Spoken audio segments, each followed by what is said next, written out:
I'm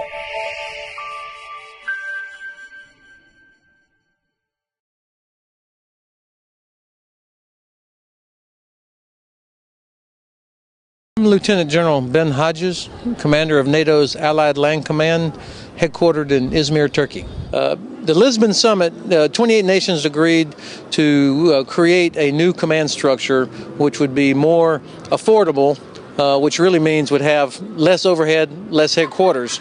So the alliance went from 12 headquarters to 7 and 13,000 to 8,000 in the NATO command structure.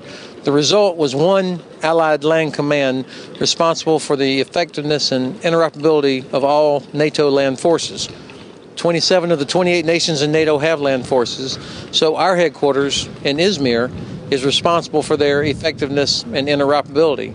We do certification, evaluation of land forces, particularly those that are lined up to be the NATO response force. We are also the proponent for NATO's land forces.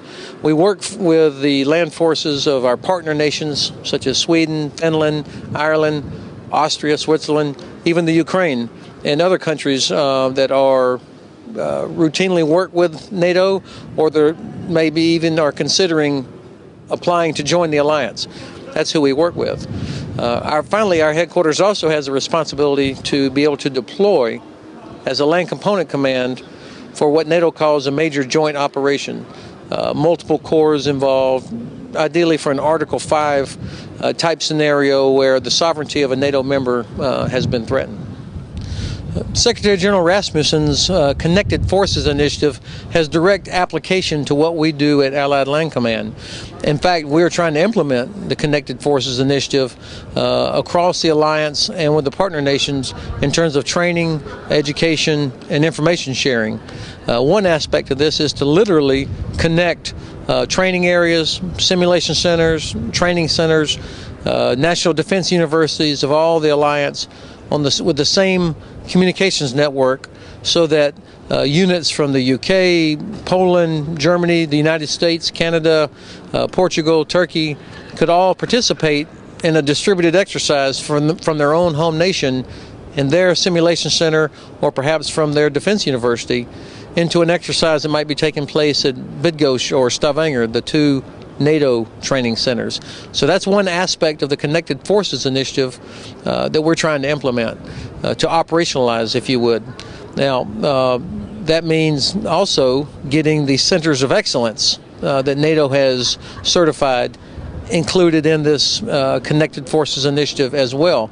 There are more than 20 centers across the alliance. Each one has a unique or niche specialty, such as counter-IED, human intelligence, military medical care, command and control, cybersecurity, and so on.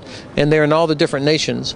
So we're trying to connect them to the NATO forces and the NATO command structure, bring them into the training exercises to take advantage of what they offer.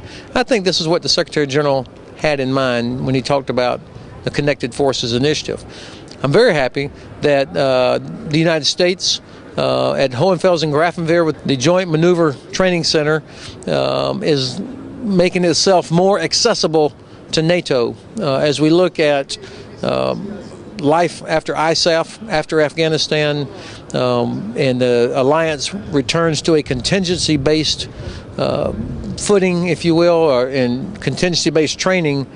Getting the training center at Grafenwehr and Hohenfels into that NATO network, I think, is going to help the alliance a lot. It's a fantastic facility, and to see the United States emphasizing NATO standardization, NATO communications, and NATO training is a good thing for the alliance.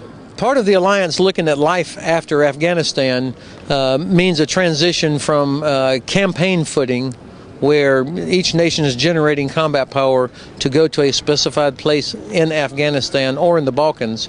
We're transitioning instead to a contingency footing, which means the alliance is ready to respond to threats all around the boundaries of the alliance, or perhaps going into other places that might eventually affect security of member states. SACEUR Supreme Allied Commander of Europe, General Breedlove, last year laid out his top priorities. His first priority was to get the transition right in Afghanistan. His second priority was to make that transition from campaign to a contingency footing. That has significant implications for training, which means you have to train for a variety of contingencies or requirements. But also it means that our communication systems and our NATO standards have to be well known and integrated into all that we do, so that when a contingency force is pulled together from NATO nations, it's ready to respond. The alliance created something called the NATO Response Force, the NRF, which is its primary contingency force. I believe that now, as we look at life after ISAF, after Afghanistan, the NRF is going to become more important. It's going to receive more attention, and I would anticipate, particularly in light of what Russia is doing has done in the Crimea and what is doing east of Ukraine, the NRF will take on even more importance. Part of the reaction of the alliance to Russia's aggression in Crimea and the potential threat it poses to the alliance is to implement what we call assurance measures to make sure that Estonia, Latvia, Lithuania, Poland, Romania, Bulgaria, the countries that are closest to the potential threat areas, are confident that the alliance will live up to its Article 5 obligation, and that the nations of the alliance will in fact respond to any potential Russian aggression against them. So that means a lot of upgrading and reviewing of existing contingency plans for those areas, or where necessary, development of contingency plans for those areas. And certainly you've seen recently a lot of exercises going on in those parts of Eastern Europe and up in the Baltics, and I would anticipate you'll see even more of that over the next many months.